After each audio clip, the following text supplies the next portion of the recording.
저희 부처님의 가르침에 의하면 이 행복과 불행도 다 자기가 지은 업이라고 합니다. 그 이야기는 무수히 많이 들어보셨죠? 네. 그래서 부처님께서도 이 복이 있어야, 자기가 지어놓은 복이 있어야 항상 태어날 때부터 항상 태어날 때마다 행복하게 살아갈 수가 있다고 말씀하셨고요. 자기가 지어놓은 복이 없으면 박복하다라고 표현하죠. 네. 자기가 지어놓은 복이 없으면 살아가면서 항상 힘들고 괴롭고 장애가 있다라고 누누이 말씀을 하셨습니다. 그래서 경전에 보면 부처님께서 이 복이라는 것을 굉장히 중요하게 언급하신 내용들이 많이 나오는데요. 의외로 우리 한국 불교에서는 복이라고 하면 그 복이라는 걸 굉장히 낮게 보는 경향이 있습니다. 예를 들어서 지혜를 닦아야지 복을 닦으면 뭐하냐, 깨달음을 구해야지 복을 구하면 뭐하냐, 이런 식으로 이제 말씀을 하시는 분들도 계시는데요. 글쎄, 그런 분들은 부처님의 경전을 제대로 안 보신 분들입니다. 왜냐하면 부처님의 경전을 찬찬히 보다 보면 부처님께서 지혜를 얻기 위해서도 반드시 밑바탕에 무엇이 있어야 되고 복이 있어야 되고, 복 없으면 공부도 할 수가 없고 수행도 할 수가 없대요. 그러니까 지혜를 구하기 위해서도 밑바탕에 복이 있어야 되고, 깨달음을 얻기 위해서도 뭐가 있어야 된다? 복이 있어야 된다라고 분명히 말씀을 하셨습니다. 그래서 부처님께서 29살에 출가를 하시고요. 원래 왕자였다가 29살에 머리를 깎고 출가를 하시고, 보리수 나무 아래에서 35살에 깨달음을 얻으십니다. 35살에 깨달음을 얻기 직전에 마왕 파순, 누구라고요? 마왕 파순이라는 마구니가 나타나서 부처님의 깨달음을 방해합니다. 그때 부처님께서 이제 당신께서 마왕 파순에게 항복을 받으시고 마왕 파순을 내쫓고 난 뒤에 결국에는 완전한 깨달음을 얻게 되는 그런 장엄한 이야기가 펼쳐지는데요. 여기서 중요한 게 부처님께서 훗날의 제자들에게 깨달음을 얻기 직전에 마왕 파순을 항복받으실 때, 그때 당시의 상황을 뭐라고 표현하셨냐면, 당신이 마왕 파순을 항복받을 수 있었던 것은 과거 전생에서부터 지었던 복과 공덕의 힘이었다라고 분명히 말씀을 하십니다. 암경에 보면 그 내용이, 그 구절이 나오거든요. 자, 중요한 게 부처님께서 깨달음을 얻기 직전에 마왕 파순을 항복받으신 힘이 지혜의 힘이라고도 표현하지 않으셨고 깨달음의 힘이라고도 표현하지 않으셨습니다. 무엇의 힘으로 마왕 파순을 이기셨다? 복과 공덕의 힘으로 마왕 파순에게 항복받을 수 있었다라고 말씀을 하셨습니다. 그리고 부처님의 수제자 중에 한 분이었던 천안제일 아나율이라는 스님이 계셨어요. 요 아나율 스님께서 수행을 너무 열심히 하시다가, 잠을 자지 않고 수행을 너무 열심히 하시다가 눈이 멀어버립니다. 이제 눈이 멀어버리는 대신 완전한 깨달음을 얻게 되시는데요. 이제 육신의 눈이 멀어버리니까 이제 일상생활에 너무 방해가 되는 거예요. 그러다가 어느 날 이제 당신의 이제 옷에다가 바느질을 하는데 바늘구멍에다가 실을 꿰야 되는데 눈이 보여요, 안 보여요? 그러니까 구멍에 실이 들어갈까요, 안 들어갈까요?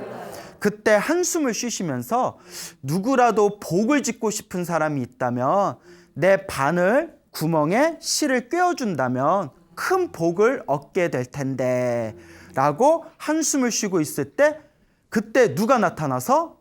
부처님이 나타나셔서 아나유존자의 그 바늘구멍에 그 실을 이렇게 꿰어주는 장면이 연출이 됩니다.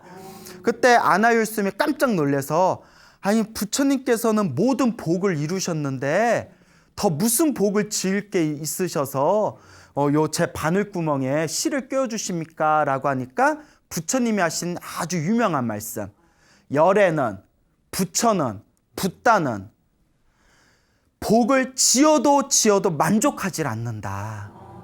왜냐? 모든 중생을 제도하기 위해서는 반드시 무엇이 있어야 된다? 복이 있어야 된다라는 그런 유명한 말씀을 남기시게 됩니다. 부처님도 이렇게 완전한 깨달음을 얻으시고 부처가 되신 후에도 이렇게 복 짓는 것을 게을리하지 않으셨는데, 우리 주변에 보면 복 지으세요, 선업 지으세요 하며 복과 선업이란 걸 굉장히 우습게 여기는 분들이 있습니다. 근데 이거는 부처님의 말씀, 경전의 말씀을 제대로 공부를 안 해서 그런 겁니다. 부처님께서도 세상에는 수많은 힘이 있는데 뭐 권력의 힘, 뭐 명예의 힘, 왕의 힘, 수많은 뭐 육체적인 힘, 수많은 힘들이 있지 않습니까? 모든 힘 중에서 가장 강력한 힘이 뭐라고 하셨을까요? 그렇죠. 복력이라고 하셨습니다. 복의 힘이 가장 강력하다. 복 있는 사람은 뭘 해도 잘 돼요. 복 있는 사람은 복이 있으면 싸움을 해도 반드시 이기고, 사업을 해도 반드시 성공하고, 예? 무엇을 해도 반드시 일을 성취하게 됩니다. 복이 없는 사람은 뭘 해도 일이 안 풀려요. 그래서 세상에 있는 모든 힘 중에서 가장 강력한 힘이 뭐라고 하셨다? 예, 복력이다. 복의 힘이 가장 강하다라고 하셨습니다. 단, 복은 크게 두 가지 복으로 나누게 돼요. 몇 가지 복으로 나눈다? 하나는 탁복이라고 해요. 탁한 복. 그러니까 잘 먹고 잘 사는 복. 예, 여러분 그런 거 좋아하시죠? 아유, 뭐 그냥 잘 먹고 잘 사면 되지. 근데 잘 먹고 잘 사는 복을 무슨 복이라고 했다? 탁복이라고 했습니다. 탁한 복이라고 하셨어요. 근데 부처님께서도 수많은 수행자들께서도 탁복은 진정한 우리가 수행자가 추구해야 할 복이 못 된다고 하셨어요. 탁복은 쓰고 나면 바닥이 나는 복이에요. 그래서 뭐라고 비유를 하냐면, 하늘에다가 화살을 쏘면 화살이 핑 하고 하늘로 올라가다가 화살의 힘이 다 떨어지면 어떻게 될까요? 밑으로 뚝 떨어지죠. 탁복도 자기가 전생에 지어놓은 복으로 이번 생에 잘 먹고 잘 살다가 이번 생에 복을 다 쓰고 나면 다음 생에 어떻게 될까요? 또 괴롭고 힘들게 살아야 됩니다. 그래서 이 탁복을, 탁한 복을 삼생의 왼수라고 했어요. 몇 생의 왼수? 삼생의 왼수라고 했습니다. 왜냐? 과거 전생에는 이 복을 짓느라고 시간을 다 허비하고, 이번 생에는 복을 다 써먹느라고 시간을 허비하고, 다음 생에는 복을 다 써먹었으니까 또 이제 복을 다 바닥나고 나서 그 괴롭고 고통스럽게 살아야 되기 때문에 한 생, 두 생, 삼생. 그래서 몇 생의 왼수다? 삼생의 왼수다라는 말이 있습니다. 그래서 탁복은 우리가 추구해야 할 복이 아니라, 진정한 복은 아까 복이 몇 가지의 복이 있다고 했죠? 두 가지라고 했죠. 하나는 무슨 복? 탁복. 마지막 하나는 청복이라고 합니다. 예, 깨끗할 청, 맑을 청, 맑은 복. 그러면 어떤 걸 맑은 복이라고 하냐? 그냥 잘 먹고 잘 사는 쓰다가 낭비되는 복이 아니라 나를 지혜와 깨달음으로 이루어주는 복을 청복이라고 합니다. 그러니까 아까도 말씀드렸죠. 지혜를 얻거나 깨달음을 얻기 위해서도 반드시 밑바탕에 무엇이 있어야 된다? 반드시 복이 있어야 된다. 그래서 깨달음의 길로, 지혜의 길로 이끌어주는 복을 무슨 복이라고 한다? 청복이라고 합니다. 청복의 대표적인 게 좋은 스승 만나는 거, 좋은 도반 만나는 거, 그리고 내가 수행하는데 수행을 할 때도 이 몸뚱아리를 갖고 수행하지 않습니까? 수행하는데 방해가 되지 않고 걸림이 없이 건강하게 수행할 수 있는 복. 무슨 말인지 아시겠죠? 그래서 이와 같이 수많은 복들이 있는데 모든 복은 크게 두 가지로 나누게 된다. 그게 무엇과 무엇이다? 탁복과 청복이라고 한다. 그런데 우리의 일상 많은 중생들은 무슨 복을 원할까요? 예, 탁복을 원합니다. 탁한 복을 원해요. 근데 사실 이게 바로 번뇌의 근원이거든요. 잘 먹고 잘 살고 좋은 집에 살고 막 자기가 사랑하는 사람과 애욕을 즐기고, 근데 요거는 이제 탁한 복에 불과할 뿐이고 쓰고 나면 바닥이 나는 복입니다. 그래서 부처님께서는 마땅히 부처님이 제자인 불제자들은 어떤 복을 구해야 된다? 청복, 맑은 복, 수행의 복, 깨달음의 복, 지혜의 복을 구해야 된다라고 누누이 말씀을 하셨습니다. 그래서 우리 불자들은 이 복 중에서도 이 청복을 절대 무시하면 안 됩니다. 우리 불자의 목표는 깨달음을 얻는 것이고 지혜를 얻는 것이고 성불하는 게 우리 불제자의 목표라면 성불하거나 깨달음을 얻거나 지혜를 얻기 위해서는 반드시 이 청복이라는 것이 필요하다라는 것을 우리 불제자분들께서는 명확하게 이해를 하셔야 됩니다. 알겠죠? 네. 자, 그래서 이 복과 관련된 재미난 이야기를 들려드릴까 합니다.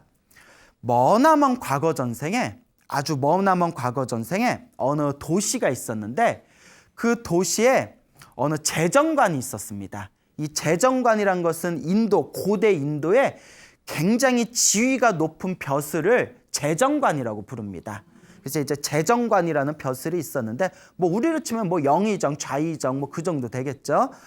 이 재정관에게는 아들이 있었습니다. 아들의 이름이 간다예요. 예, 이제 인도식 이름이겠죠. 간다라는 이름을 가진 아들이 있었는데 이 재정관, 아버지였던 재정관이 세상을 떠나고 나서 이 간다가 임금에게 벼슬을 받아서 이 간다라는 아들도 재정관이 되게 됩니다. 그래서 이제 간다 재정관이라고 불리우게 되었죠. 그래서 어느 날 자기 이제 집의 재산을 맡아주었던 집사가 간다 재정관을 이끌고 이제 우리 그 집안의 재상 창고를 보여주게 됩니다. 그 재상 창고에 보니까 어마어마한 보물과 재산들이 가득 쌓여 있는 거예요. 그 집사가 이 간다에게 얘기하기를 도련님, 이 집안에 있는 이 가문에 있는 모든 보물과 재산은 아버지와 윗대 조상님들이 차곡차곡 모아둔 재산들입니다. 앞으로 이 재산은 모두 다 도련님 것이 되었습니다. 그러니까 이 간다가 가만히 재산을 본 뒤에 집사에게 이렇게 질문을 던집니다. 이 수많은 재산을 실컷 모아놓고 가득 모아놓고 왜 우리 조상님들과 아버지는 돌아가실 때 이걸 왜 안 가져가신 겁니까? 라고 질문을 던졌을 때 세상 물정 모르죠? 죽은데 어떻게 가져가요? 그 집사가 도련님, 아무리 살아생전에 재산을 많이 모아놨다 하더라도 죽을 때는 가져간다 못 가져간다?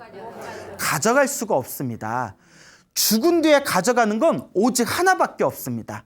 그건 바로 업입니다. 내가 지었던 착한 업, 선업이나 내가 평소에 지었던 나쁜 업, 악업, 선업이나 악업, 이 업만 가져갈 수 있지 이 세상에서 모아놓은, 살아생전에 모아놓은 이 재산은 절대 죽은 뒤에 가져갈 수가 없습니다. 오직 업만 가져갈 수가 있습니다. 그 집사가 좀 지혜로운 것 같죠? 감다가 그 얘기를 딱 듣고 그래? 어차피 못 가져갈 거 내가 살아생전에 이걸 다 쓰고 가겠다라는 마음을 먹게 됩니다. 그러니까 죽은 뒤에 가져가요, 못 가져가요? 못 가져갈 바에야 살아생전에 어떻게 하겠다? 예, 다 사용하고 가겠다라고 이제 이야기를 하면서 이 간다가 아주 호화스럽고 아주 사치스러운 삶을 살게 됩니다.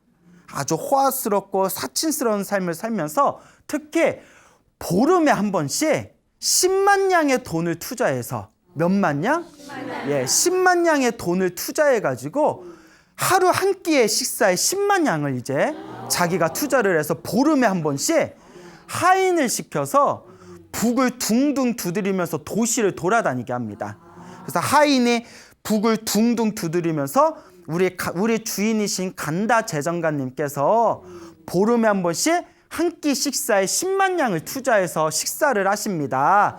모두들 와서 이것을 구경하십시오라고 이제 널리 이제 선전을 하게 됩니다. 그래서 사람들이 껌뻑 죽는 거예요.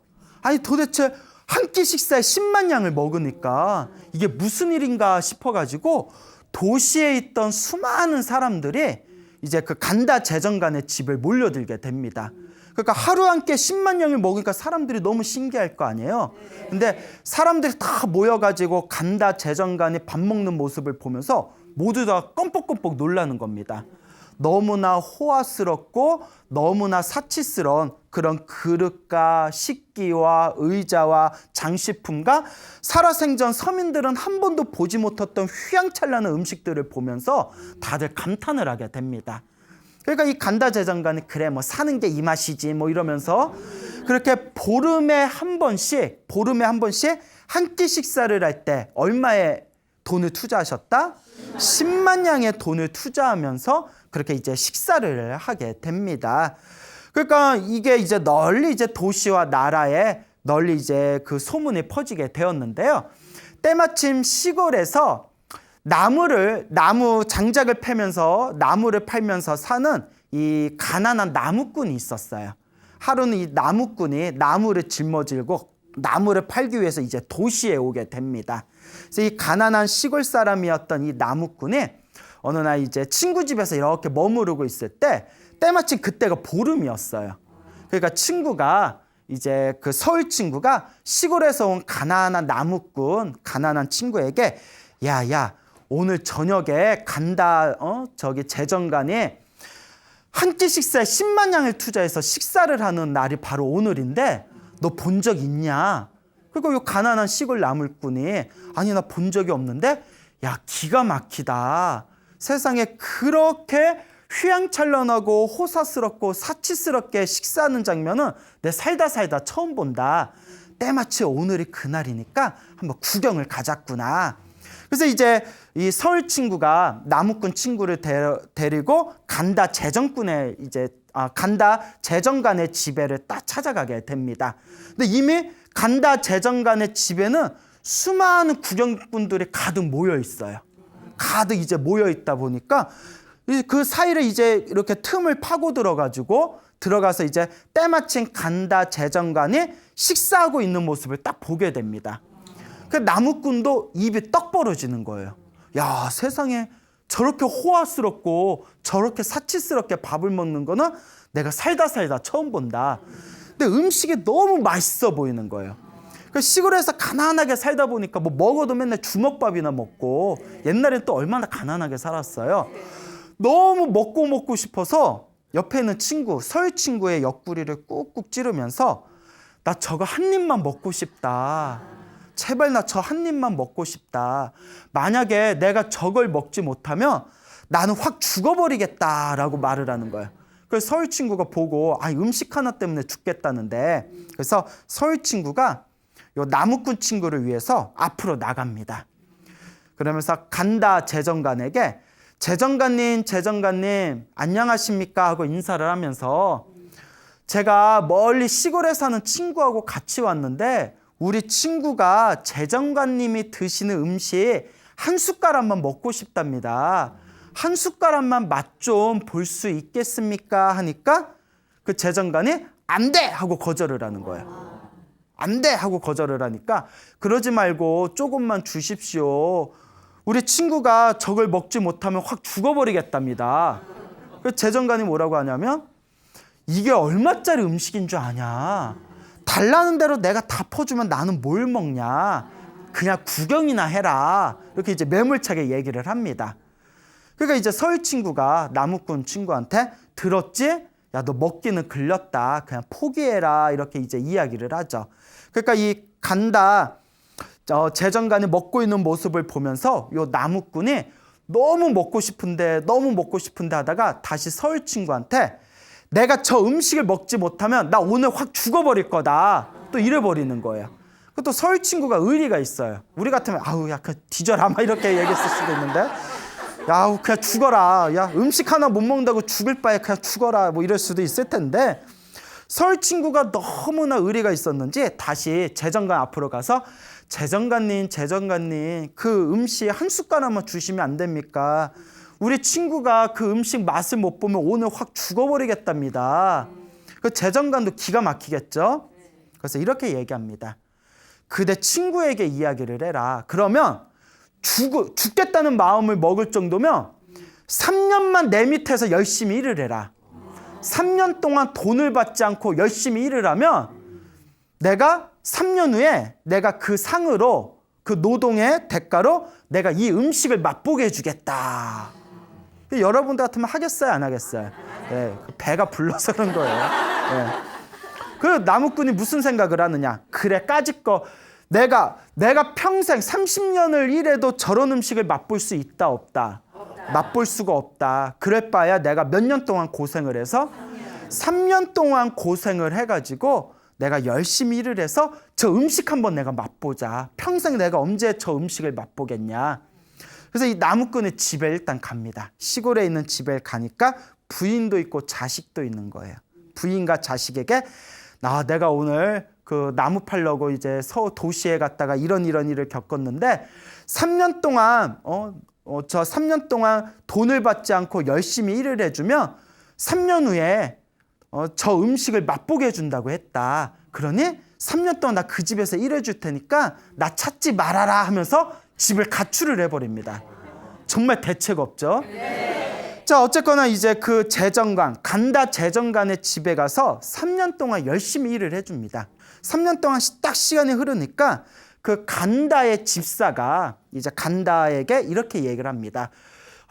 주인 어르신이 약속했던 그 나무꾼이 3년 동안 열심히 일을 했는데 지금까지 흠잡을 데가 없이 정말 부지런히 자기 몫을 잘했습니다. 지금 3년이라는 약속된 시간이 왔으니 약속을 지키셔야 되지 않겠습니까? 간다 재정관이 사람이 약속을 했으니 지켜야지 하면서 하인들을 다 불러가지고 다음과 같이 명령을 내립니다. 앞으로 오는 보름날에 식사를 차릴 때 나 대신 누가 먹을 것이다? 그 나무꾼이 먹을 것이다. 그러니 나무꾼이 그날 식사를 할 때 마치 평소에 나를 대하듯이 완벽하게 시봉을 해줘라. 3년 전에 약속한 것이니까 내가 약속을 지킬 것이다. 라고 이제 이야기가 다 됩니다. 그래서 딱 그 3년이 지나고 그 식사하기로 한 보름날이 왔을 때 그 나무꾼은 하인들의 도움을 받아서 간다 주인이 쓰던 욕조에서 깨끗하게 이제 향으로 목욕을 하고 그리고 주인이 입던 고급진 옷을 입고 또 주인이 음식을 먹었던 그 의자와 상에 딱 앉아가지고 10만 냥짜리 음식을 받게 됩니다. 그리고 하인들이 도시를 다니면서 북을 둥둥 치면서 선전을 하는 거예요.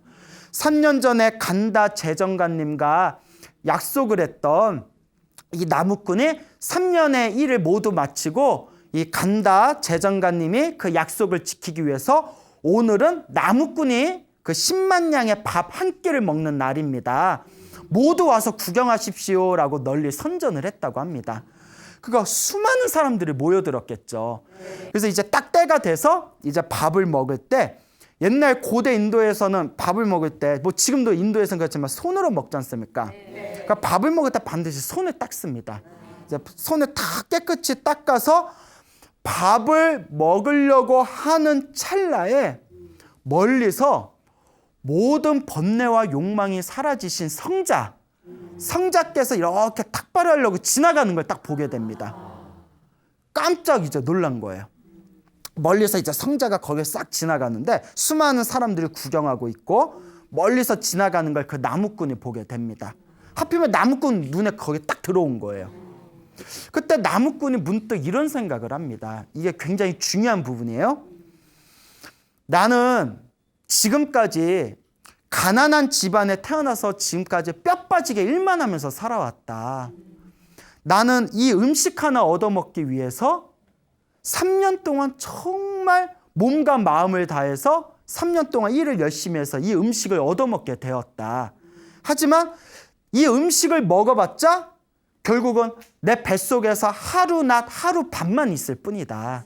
다 결국은 소대변으로 다 빠져나가잖아요. 이거 먹어봤자 결국은 하루 지나면 다 똥오줌으로 변할 뿐인데 내가 이렇게 가난한 집안에서 태어나서 힘들고 괴롭게 산 이유는 전생에 복을 안 지었기 때문이다. 내가 지금 이 음식을 먹어봤자 하루가 지나면 똥오줌이 될 뿐이지만 이 음식을 저 수행자에게 공양 올린다면 다음 생, 다다음 생, 수없는 생 동안 이것은 나의 복이 될 것이다. 그러니 이 음식을 어떡하자? 공양 올려서 복을 짓자라는 마음이 싹 올라오게 됩니다. 정말 대단한 거죠. 여러분들 같으면 이런 마음 쉽게 나겠어요? 처자식까지 버리고 3년 동안 뼈 빠지게 일을 해서 3년이 지난 뒤에 겨우 약속된 그 음식을 먹는 그 찰나에 이 음식을 공양 올리자 라고 생각하고 아주 맛있게 만든 온갖 영양가 있는 귀한 재료를 써서 만든 그런 이제 우유죽을 딱 들고 그 성자에게 터벅터벅 걸어갑니다. 그 사람들이 다들 눈이 휘둥그레지는 거예요. 아, 저 나무꾼이 왜 그러지? 왜 그러지? 그러다 이제 황금 그릇에 들어가 있는 아주 귀한 그냥 우유죽을 들고 그 성자에게 딱 가서 성자에게 다음과 같이 이야기합니다. 존자시여. 존자는 이제 높은 분을 우러러서 표현하는 경칭입니다. 제가 이 공양을 복을 짓기 위해서 이 공양을 존자에게 올리고자 합니다. 부디 이 공양을 받아주십시오라고 이제 청을 합니다. 그리고 그 성자께서 들고 있는 바루에다가 우유죽을 막 붓는데 반 정도가 이제 찼을 때 성자께서 딱 멈추라고 합니다. 이제 멈춰라, 이제 멈추시오 하는데 그 나무꾼이 다음과 같이 이야기합니다. 저는 이 음식을 나눠 먹기 위해서 드리는 게 아닙니다. 오롯하게 제 복을 짓기 위해서 드리는 겁니다. 하나도 남김없이 다 드리고 싶으니까 이 음식을 받아주십시오 하고 바루에다가 가득 그 음식을 담아드리게 됩니다. 그리고 음식을 다 담아드리고 그 번뇌와 욕망이 완전히 사라진 그 성자에게 3배의 절을 올립니다. 절을 3배를 이렇게 이제 올린 뒤에 다음과 같이 서원을 세웁니다. 바라옵건대 제가 복을 짓기 위해서 이 공양물을 올렸습니다. 제가 태어날 때마다 항상 행복하게 해주시고, 태어날 때마다 항상 뭐하게 해주시고, 태어날 때마다 항상 행복하게 해주시고, 그리고 성자께서, 존자께서 깨달으신 그 진리를 저도 깨달음을 얻게 해주십시오라고 발언하면서 간절한 마음으로 3배를 올리게 됩니다. 그때 그 공양을 받으신 그 성자께서 그와 같이 될 것입니다. 그대가 바라는 바와 같이 소원을 성취할 것입니다 라고 축원을 해준 뒤에 그 바루를 들고 허공으로 날아버립니다. 그래서 이제 신통력이 있었나 봐요. 허공으로 이렇게 이제 날아가면서 이 성자가 깊은 산 숲속에 있는 500명의 성자가 있는 곳으로 날아간 뒤에 500명의 성자에게 오늘 귀한 신심이 깊은 사람의 보시를 받았습니다 하면서 500명의 다른 성자에게 그 우유죽을 따라줬대요. 근데 그 책에는 이런 내용이 나옵니다. 그 한 사발의 귀한 우유죽을 500명의 선자에게 우유죽을 따라줬는데 모자랐다 안 모자랐다? 모자르지 않았답니다. 그것은 오롯하게 그 성자의 신통력과 공덕의 힘이었다. 이제 이런 내용이 나오게 됩니다. 자, 그 가난했던 나무꾼이 자기 몫으로 3년 동안 열심히 일해서 자기 몫으로 받았던 그 귀한 재료로 만든 10만 냥짜리의 음식과 우유죽을 그 성자의 바루 안에 가득 넣어주고 그 바루를 받은 성자가 하늘로 날아가는 모습을 보면서 그 주변에 있던 구경 온 도시의 수많은 구경꾼들이 다들 엄청난 감동과 기쁨을 느끼면서 박수갈채를 보내면서 환호성을 보냈다고 합니다. 그러니까 수많은 사람들이 환호성을 지르니까 막 도시가 뒤흔들 정도가 됐겠죠. 그때 집에서 자기 방에서 침대에서 이렇게 누워서 휴식을 취하고 있었던 간다 재정관이 깜짝 놀란 거예요. 도대체 무슨 일이 있길래 사람들이 저렇게 비명을 지르고 환호성을 지르나. 그래서 자기 하인을 부릅니다. 하인을 부른 뒤에 도대체 무슨 일이 있었길래 저렇게 사람들이 환호성을 지르는 것이냐라고 하니까 이제 하인이 자초지종을 이야기를 했겠죠. 그 이야기를 듣고 이 간다 재정관이 머리끝에서 발끝까지 온몸에 엄청난 기쁨과 희열을 느낍니다. 근데 이거는 간다라는 재정관도 굉장히 성근이 있는 사람이에요. 왜냐하면 누군가 좋은 일을 했다, 누군가 착한 짓을 했다라는 이야기를 들을 때 나도 똑같은 기쁨과 희열을 느끼는 것은 굉장히 강력한 성근이라고 합니다. 굉장히 선업을 지을 수 있는 강력한 어떤 힘과 에너지라고 해요.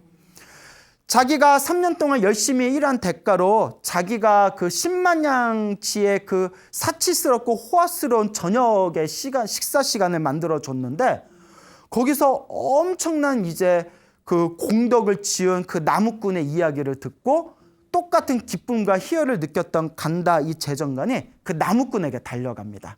그 나무꾼에게 이렇게 얘기합니다. 나에게는 엄청난 재산이 있다. 하지만 나는 이 재산을 한 번도 누군가에게 베푼다거나 복을 짓고 선업을 짓고 공덕을 쌓아야 된다는 것을 전혀 나는 생각을 하지 못했다. 내 가난한 그대가 이와 같이 훌륭한 공양과 공덕의 복을 지었으니 너무나 내 자신이 너무나 부끄럽고 또 그대에 대해서 너무나 내가 감탄을 하였다라고 하면서 그 간다 재정가인 나무꾼에게 이렇게 이야기합니다. 그대가 지은 공덕을 나에게도 나누어 주시오. 그러면 내 재산의 반을 주겠소. 그 간다라는 사람도 대단한 거예요. 그대가 거룩한 성자에게 공양을 올린 그 공덕을 나에게도 나누어 주신다면 내 재산의 반을 나눠주겠습니다. 그래서 이 나무꾼이 주인이시여, 제가 지은 공덕에 복이 있다면 이 복과 이 공덕과 이 선업의 힘을 나눠드리겠습니다 라고 선언을 합니다.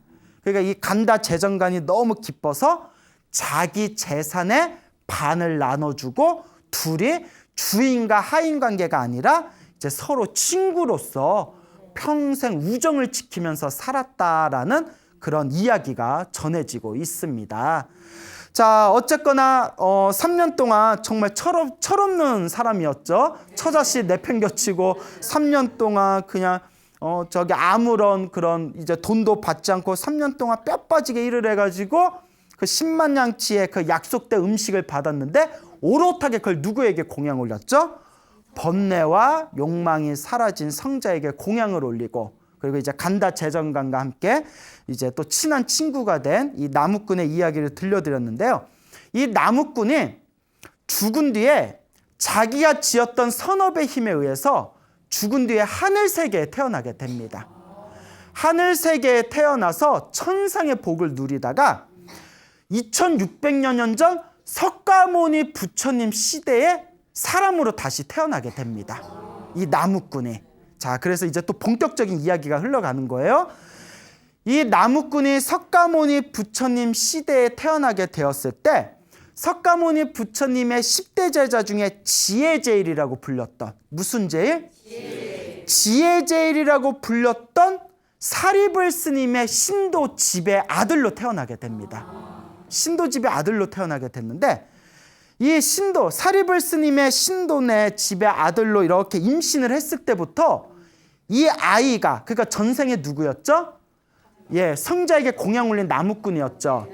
이 나무꾼이 이 하늘 세계에서 쾌락을 누리면서 지내다가 석가모니 부처님 시대에 사리불 스님 신도 그 집의 아들로 이제 딱 임신을 하게 되었는데, 그 어머니가 그 전생의 나무꾼을 딱 임신했을 때부터 집안의 모든 우환이 사라져 버렸대요. 그것도 누구의 복일까요? 그 아이의 복인 거죠. 아이를 임신했을 때부터 집안의 모든 우환이 사라지고 집안에 계속 좋은 일만 생기더래요. 그러니까 아이를 임신하고 난 후부터 어머니가 자꾸 마음에서, 가슴에서 부처님과 스님들한테 자꾸 공양 올리고 싶은 그런 열망을 느끼게 되었답니다. 이것도 누구의 영향이었을까요? 아이의 영향이었죠. 전생에 큰 복을 지은 아이의 영향. 자, 그래서 아이를 임신해서 아이를 낳을 동안 수많은 스님들에게 항상 이렇게 공양을 올리게 됩니다, 어머니가. 그 이제 아이를 낳고 난 뒤에 이제 큰 잔치를 벌여요. 큰 잔치를 벌이면서 사리불 스님과 수많은 스님들을 모시게 됩니다. 모시게 된 뒤에 사리불 스님에게 우리 아이를 위해서 축복을 내려주십시오라고 부탁을 합니다. 그래서 어머니가 사리불 스님에게 이렇게 이야기를 해요. 스님, 우리 아들이 저 뱃속에 임신을 딱 했을 때부터 집안의 모든 우환이 사라지고 항상 좋은 일만 생겼습니다. 그래서 우리 아들의 이름을 수카꾸마라라고 이름을 졌습니다. 수카꾸마라는 행복한 동자, 행복한 아이라는 뜻이에요. 아이를 임신했을 때부터 항상 어떤 일이 생겨서 행복한 일이 생겼기 때문에 아이의 이름을 행복한 아이라고 이름을 지은 거예요. 우리 수카를 위해서, 수카꾸마라를 위해서 스님께서 축복을 내려주십시오라고 부탁을 합니다. 그래서 사리불 스님께서 그 수카쿠마라에게 이제 축복과 축원과 계를 내려주게 됩니다. 그런데 이 수카가 이제 무럭무럭 아주 귀한 그런 집안의 부잣집에서 무럭무럭 자라다가 7살이 되었을 때, 몇 살이 되었을 때? 7살이 되었을 때 어머니한테 뜬금없이 어머니, 저는 사리불 스님 밑에 들어가 머리를 깎고 출가하겠습니다 라고 선언을 합니다. 몇 살짜리가? 7살짜리가 출가를 하겠다고 이야기를 해요. 그러니까 어머니가 뭐라고 했을까요? 네? 어머니가 허락을 했을까요? 안 했을까요? 예. 근데 어머니는 여러분들 불심이 없어서 그런 거예요. 어머니는 너무나 불심이 깊었기 때문에 아들의 출가를 허락해 줍니다. 그거 7살짜리가 그 이제 머리를 깎고 출가해서 사리불 스님의 이제 제자가 됩니다. 그래서 사리불 스님이 이제 머리를 깎이고 사리불 스님이 그 수카에게 깨달음을 얻을 수 있는, 그래서 우리 불교에서는 번뇌와 욕망이 완전히 사라진 성자를 아라한이라고 부르거든요. 뭐라고 부른다고요? 아라한. 아라한이 될 수 있는 수행, 마음 닦는 수행 주제를 줍니다. 그리고 출가하고 나서 이제 7일 후에 사리불 스님이 이 수카를 데리고 마을에 내려가서 이제 탑발을 하려고 하는데, 수카가 순간 나이 어린 동자승이었던 7살짜리 수카가 스승인 사리불 스님에게 이렇게 얘기합니다. 스승님, 저는 탁발을 가지 않겠습니다. 저는 지금 탁발을 갈 때가 아닙니다. 빨리 절로 돌아가 아라한이 되기 위해서 수행을 하겠습니다.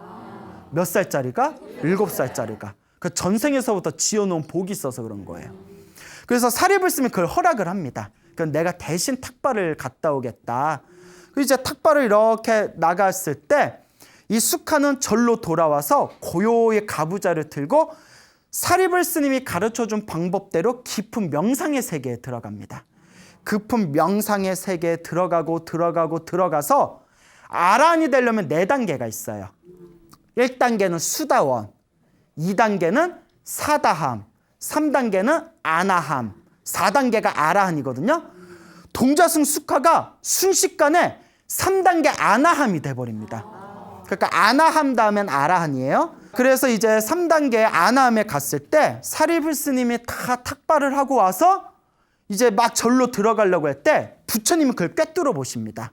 석가모니 부처님이 그걸 딱 꿰뚫어 본 뒤에 지금 사리불 스님이 절에 들어가서 수카 동자승을 부르면 아나함에서 딱 멈추고 아라한이 되는 거에 방해가 될 것이다. 그러니 내가 사리불이 수카 동자승의 수행을 방해하는 걸 내가 막아줘야 되겠다 해서 석가모니 부처님이 일부러 사리불 스님이 절 안에 들어가는 입구에 딱 서 있다가 사리불 스님을 딱 만났을 때 질문을 던집니다. 그 법에 대한 질문과 대답을 서로 주고받습니다. 그래서 사리불 스님과 부처님이 서로 대화를 하는 그 사이에 드디어 수카 동자승이 무엇을 얻게 되었을까요? 예, 아라한이 됩니다. 모든 번뇌와 욕망이 사라진 아라한이 딱 되는 순간 석가모니 부처님이 그걸 알아차리시고 사리불아, 이제는 들어가도 된다 라고 이야기를 하십니다. 그 부처님은 모든 걸 다 꿰뚫어 보고 계시는 거예요. 그래서 사리불 스님이 딱 들어갔더니 그때서야 아라한이 된 수카 동자승이 자리에서 일어나 사리불 스님에게 절 3배를 올린 뒤에 스승님 오셨습니까? 하면서 아무런 일도 없었다는 듯이 스승이 가져온 음식물을 가지고 이렇게 공양을 하는 그런 이야기가 싹 펼쳐지게 됩니다.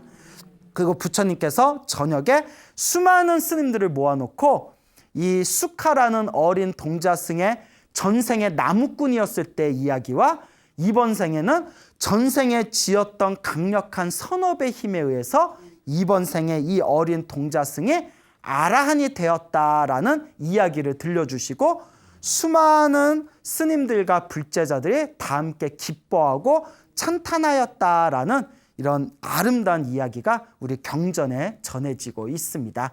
자, 여기서 중요한 게 있어요. 수카는 몇 살에 출가했죠? 7살에 출가했고 또 몇 살에 깨달음을 얻었죠? 7살에 출가한 지 7일 만에 깨달음을 얻습니다. 정확히 말하면 출가한 지 8일 만에 깨달음을 얻었는데 7살에 출가해서 출가한 지 8일 만에 7살짜리가 아라한이 될 수 있던 것은 전생에 무엇을 지었기 때문일까요? 복을 지었기 때문에. 전생에 나무꾼이었을 때 수행을 많이 했어요, 안 했어요? 안 했어요. 그냥 3년 동안 뼈 빠지게 일해서 얻은 그 귀한 공양물을 누구에게 올린 복으로? 성자에게 공양을 올리면서 뭐라고 원을 세웠죠? 태어날 때마다 항상 뭐하게 해주시고? 행복하게 해주시고, 성자께서 얻으신 깨달음을 저도 얻게 해주십시오라는 그 하나의 간절한 원력과 그 한 번의 귀중한 공양의 복으로 이번 생에 7살에 출가해서 8일 만에 아라한이 된 이야기가 전해지고 있습니다. 이렇게 복이 대단한 거예요. 이렇게 복이 귀중하고 이렇게 복이 대단합니다. 지혜를 구하고 깨달음을 얻기 위해서도 반드시 밑받침에 뭐가 있어야 된다? 복이 있어야 됩니다. 단, 탁복이 있으면 안 돼요. 그냥 잘 먹고 잘 사는 어리석은 복은 깨달음의 의미가 없습니다. 무슨 복이 있어야 된다? 깨끗하고 맑은 청복을 많이 많이 지으시기를 바랍니다. 복이 있으면 무슨 일을 해든 잘 풀리고, 복이 있으면 지혜도 깨달음도 얻을 수 있다는 이 불교설화의 가르침을 가슴속에 깊이 각인하면서 항상 복을 짓는 불자가 되시기를 제가 간곡하게 말씀드리는 바입니다. 알겠죠? 네. 여러분, 행복해지고 싶습니까? 네. 행복한 삶을 창조하고 싶습니까? 네. 복을 지으십시오. 선업을 지으십시오. 공덕을 쌓으십시오. 복과 선업과 공덕의 힘이 여러분들을 진정한 행복의 길로 이끌어 줄 것입니다. 여기서 마치겠습니다. 소중한 나, 무한 행복.